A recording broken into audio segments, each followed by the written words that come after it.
In a valley that time remembered too well, a village learned to dread the dawn. Each paper was a name.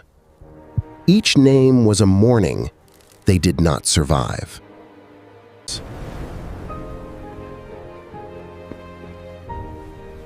They came to find the taken.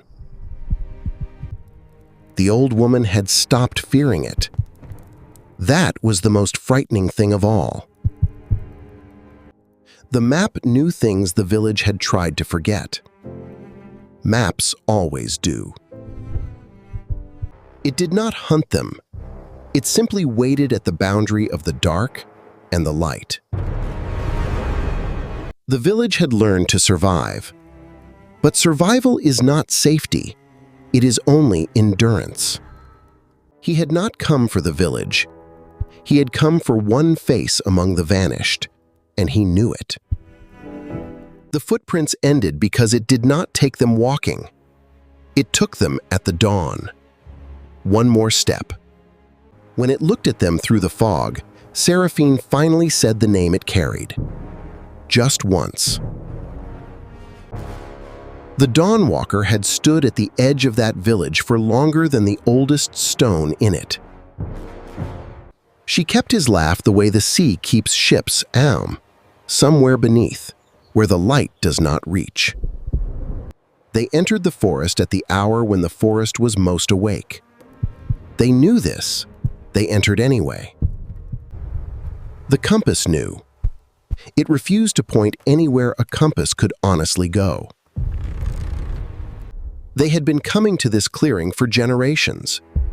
They simply had not always come back. The shadow did not need the creature to cast it. The creature was everywhere the dark was.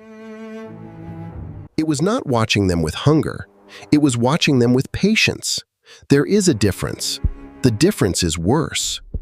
She understood then what hunters had always gotten wrong about this place. You did not track it. It had already found you. He saw what the village had lost. He saw it standing. He understood then that lost is not the same as gone. Running is something creatures do. The Dawnwalker had forgotten how to find that interesting. Seraphine had known its name for 40 years.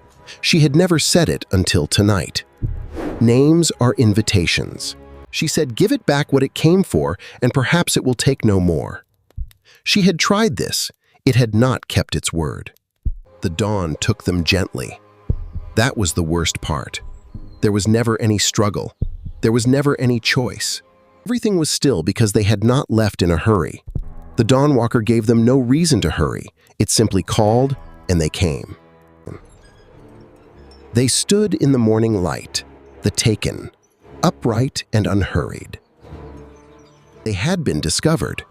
It simply did not find discovery interesting enough to act on. Yet. She saw him among the taken. The compass had always known he was here. She had brought it to find him. She had.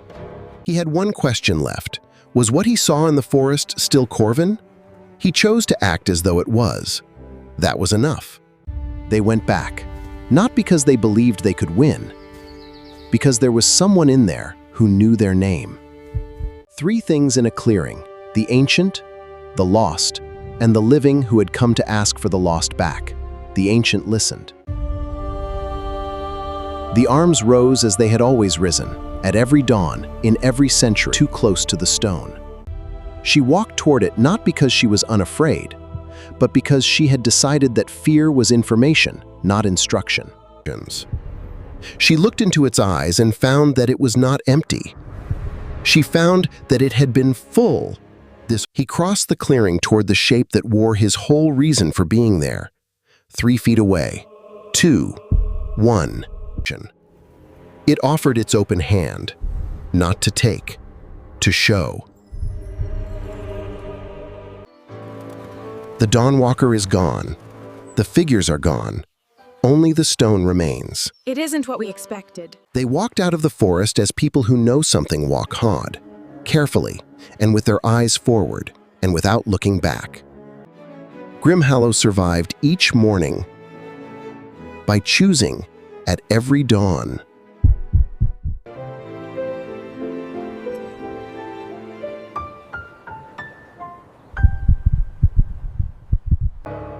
It waited at the edge of the clearing for the new dawn, as it had waited at the edge of every clearing, at every dawn,